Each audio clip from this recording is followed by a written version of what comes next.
சிறுமியின் உயிரை காப்பாற்ற எலும்பு மஜ்ஜை தேவை.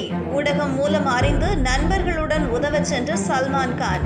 கடைசி நேரத்தில் கைவிரித்த நண்பர்கள். தானே முன்வந்து சிறுமியை காப்பாற்றிய மனித நேயம். இந்தியாவின் முதல் எலும்பு மஜ்ஜை நன்கொடையாளர் என்ற பெருமையை பெற்ற சல்மான் கான். மும்பையைச் சேர்ந்த சிறுமி பூஜாவுக்கு அவசரமாக எலும்பு மஜ்ஜை தேவை. அப்போதுதான் அவரது உயிரை காப்பாற்ற முடியும் என்ற செய்தி ஊடகங்களில் வெளியான நிலையில் அவரை காப்பாற்ற சல்மான் கான் தனது கால்பந்து அணி நண்பர்களுடன் மருத்துவமனைக்கு சென்றுள்ளார்.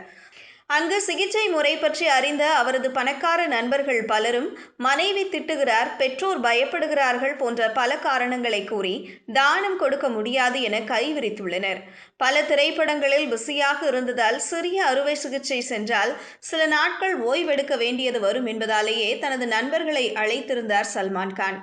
ஆனால் அனைவரும் கைவிரித்த நிலையில் சல்மான் கானும் அவரது சகோதரர் அர்பாஸ் கானும் சிறுமிக்கு எலும்பு மஜ்ஜை தானம் வழங்கியுள்ளனர். எலும்பு மஜ்ஜை தானம் என்பது சிறிய அறுவை சிகிச்சை மூலம் எலும்பை துளையிட்டு உள்ளே இருக்கும் மஜ்ஜையை எடுத்து தேவைப்படுபவர்களுக்கு அதே மானியில் உள்ளே செலுத்துவது என கூறப்படுகிறது.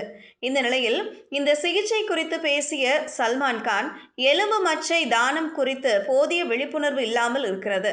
இது சாதாரண இரத்த தானம் செய்வது போன்றதுதான். ஆனால் இங்கே பலர் இரத்த தானம் செய்யவே பயப்படுவது வேறு விஷயம். இந்த பிரச்சனைக்கு பிறகு இந்தியா முழுவதும் சுமார் 5000 எலும்பு மஜ்ஜை நன்கொடையாளர்களை உருவாக்கியுள்ளதாகவும் இது கூட போதுமானது அல்ல என சல்மான் கான் கூறியுள்ளார். இந்த சம்பவங்கள் கடந்த சில ஆண்டுகளுக்கு முன்பு நடைபெற்ற நிலையில் தற்போது இந்த செய்தி வைரலாகி வருகிறது.